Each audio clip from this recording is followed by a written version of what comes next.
आज मैं आपको ऐसी कहानी सुनाऊंगी जिसे सुनकर आपके रोंगटे खड़े हो जाएंगे। ये कहानी है राजू के गांव की। उसके गांव में एक श्रापित कुआं था। इस कुएं का पानी जहर बन चुका था। लोग डरते थे इस कुएं के नज़दीक भी जाने से। कुएं के बारे में बोला जाता था कि ये कुआं बहुत ही पुराने समय का है। इस कुएं में दफन है ऐसी हजारों राज जिसके बारे में आज तक पुलिस को भी खबर नहीं लगी।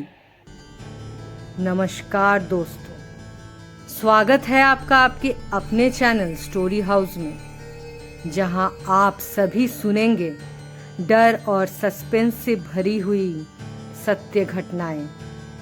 तो चलिए बढ़ते हैं हमारी घटना में। श्रापित कुएं का नाम श्रापित तब से पड़ा जब बच्चे इस गांव से धीरे धीरे गायब होने लगे और इन बच्चों का शव कुएं के अंदर मिलने लगा। बच्चे कैसे इस कुएं में गिर जाते किसी को कुछ भी पता नहीं चल पाता। ऐसे करते करते लगभग 40 से 50 बच्चों की लाशें इस कुएं से बरामद हुई थी। फिर गांव के मुखिया ने इस कुएं को एक तांत्रिक से झड़वाया था। उनका कहना था कि किसी काली शक्ति का बसेरा है इस कुएं में। जो भी इस कुएं में झांकेगा उसे ये काली शक्ति अपने पास खींच लेगी। ये सुनकर सारे गांव वाले बहुत ज़्यादा डर गए थे। यहाँ तक कि किसी किसी ने तो अपना घर बार भी छोड़ दिया था। तांत्रिक बाबा ने हमेशा के लिए इस कुएं को बांध दिया था ताकि वो काली शक्ति वहीं बंद हो जाए और किसी का नुकसान ना कर सके। पर बहुत सालों बाद इस गांव में रेनोवेशन का काम चल रहा था और इस काम की वजह से रास्ते में बहुत तोड़ फोड़ भी होने लगी। जैसे तैसे इस रेनोवेशन के काम में वो धागा टूट जाता है जिससे इस श्रापित कुएं को बांधा गया था। अब बाकी की कहानी मैं आपको राजू के पॉइंट ऑफ व्यू से बताऊंगी। आज अमावस्या की रात थी। गांव के सारे लोग बहुत डरे हुए थे। वो लोग घर आकर मेरी माँ से छुप छुप कर बोल रहे थे कि अपने दोनों बेटों को सावधानी से रखना। सुना है ना, उस कुएं का तंत्रों वाला धागा अब की बार टूट चुका है। वो काली शक्ति फिर बच्चों को उस कुएं के नजदीक बुलाएगी। मैं चुपचाप वहीं खड़ा होकर उनकी बातें सुन रहा था। मुझे बस इतना समझ आया कि उस कुएं में कुछ ठीक नहीं है। मैं इतना सुनते ही सोने चला गया। मैं मेरे भाई और मेरे पापा के साथ एक ही जगह सोते थे। मेरी माँ किचन के साइड वाले बरामदा में सोती थी क्योंकि गर्मी का मौसम था और उस खिड़की से हवा बहुत अच्छी आती थी। अचानक से मेरी नींद रात के 3 बजे खुली, वो भी किसी के धीमे धीमे रोने की आवाज से। मैं उठकर बैठ गया। मैंने अपने चारों ओर देखा। मेरा भाई और मेरे पापा गहरी नींद में सो रहे थे, पर मेरी माँ वहां अपने बिस्तर पर भगवान जी की फोटो अपने हाथों में लेकर बैठे हुई थी। मैं सोचने लगा, माँ इतनी रात को क्या कर रही है। मैं फट से उठकर माँ के पास गया। मैंने माँ से जो ही पूछा, माँ ने अपने हाथों को मेरे मुंह पे रख दिया। माँ बोली, बिल्कुल बिल्कुल आवाज मत करना। तभी मैंने एक बात नोटिस की। जो रोने की आवाज धीमे धीमे सुनाई दे रही थी, अचानक से वही आवाज जोर जोर से आने लगी। माँ बहुत डर गई थी। वो मुझे लेकर पापा वाले कमरे में चली गई और दरवाजे को बंद कर दिया। वो रात तो जैसे तैसे कटी। सुबह उठते ही मैंने माँ से पूछा, माँ, कल रात कौन हमारे घर के सामने रो रहा था?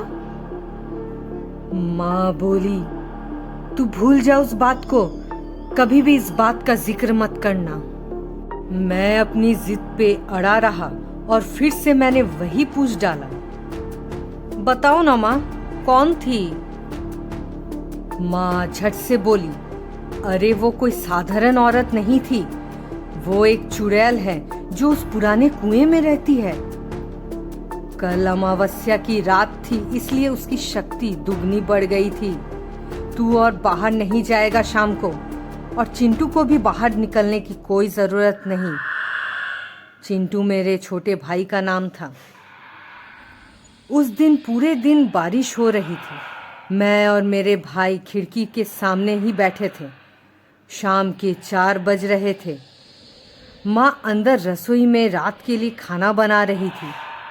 मेरे कुछ दोस्त बाहर खेल रहे थे। मेरे दोस्तों ने मुझे भी आवाज़ लगाई। शुरू में तो मैं उन्हें मना ही कर रहा था, फिर मुझे भी बाहर खेलने का मन हो गया।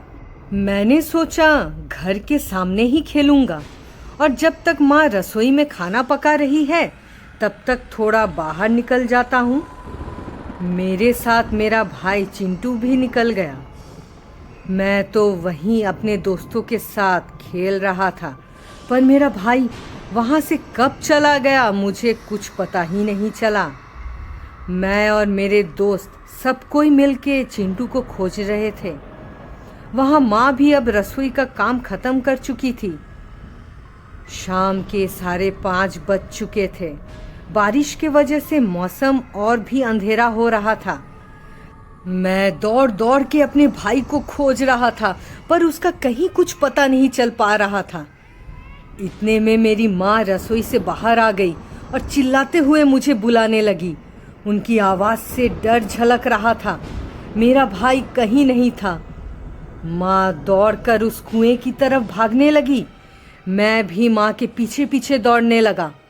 भागते भागते माँ चिंटू चिंटू बुला रही थी। ऐसा लग रहा था मानो ये माँ की चिंटू के लिए आखिरी पुकार हो। गांव के बाकी लोग भी माँ की आवाज़ सुनकर घर से बाहर निकल आए थे। माँ के पीछे पीछे मैं भी उस कुएं की तरफ पहुंचा। हम सब ने जो देखा वो देखकर हमारी आंखें फटी की फटी रह गई। हमने देखा कि मेरा भाई उस कुएं के ऊपर चढ़कर खड़ा है और माँ के तरफ देख देख कर हंस रहा है। उसकी हंसी में ना जाने कैसी गड़गड़ाहट की आवाज़ें थी। सारे गांव वाले भी दौड़कर अब तक उस कुएं के नज़दीक आ चुके थे। माँ जोर जोर से चिंटू चिंटू चिल्लाती, पर चिंटू को ना जाने क्या हो गया था। वो माँ की तरफ तो देखता, पर माँ की आवाज़ का कोई जवाब नहीं देता। उसने अपने दाहिने पैर को कुएं के नीचे उतार ही दिया था कि तभी हमारे गांव के एक फकीर बाबा ने मेरे भाई पे एक बोतल से निकाल कर पानी छीटा। पानी के गिरते ही चिंटू फट से वहीं बेहोश होकर गिरने लगा। माँ ने जाकर उसे झट से गोद में ले लिया।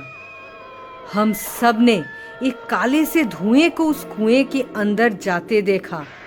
वो काला धुआं इतनी तेजी से कुएं के अंदर चला गया कि हम सबको अपनी आंखों पे विश्वास ही नहीं हुआ। मेरे भाई को फिलहाल उस घटना के बारे में कुछ भी याद नहीं। बस वो यही बोलता है कि उस शाम को खेलते खेलते किसी ने उसे उसके नाम से बुलाया था और वो फिर उसके पीछे पीछे चला गया था। बाद में फकीर बाबा से जब माँ ने उस शाम की सच्चाई पूछी थी, तब बाबा ने बताया था कि वो काले साए वाली चुड़ैल उस समय उसी कुएं के ऊपर बैठी थी और चिंटू को वशीकरण करके उसी कुएं में गिराना चाहती थी। इस कुएं का राज किसी को नहीं पता। इसके पीछे एक बहुत बड़ी सच्चाई है। वो कुआं कभी बहुत काम में आता था इस पूरे गांव के, पर एक दिन कुछ बदमाशों ने दूसरे गांव की एक गरीब लड़की के साथ जबरदस्ती की, और जब उनका जी भर गया तब उसे मरने के लिए इस कुएं में फेंक दिया।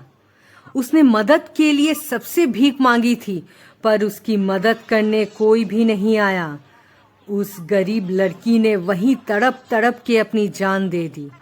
उन बदमाशों ने पुलिस को भी पैसे खिला दिए थे और केस को बंद करवा दिया था। कुछ महीनों के बाद इस गांव में मरने की क्रिया शुरू हो गई थी।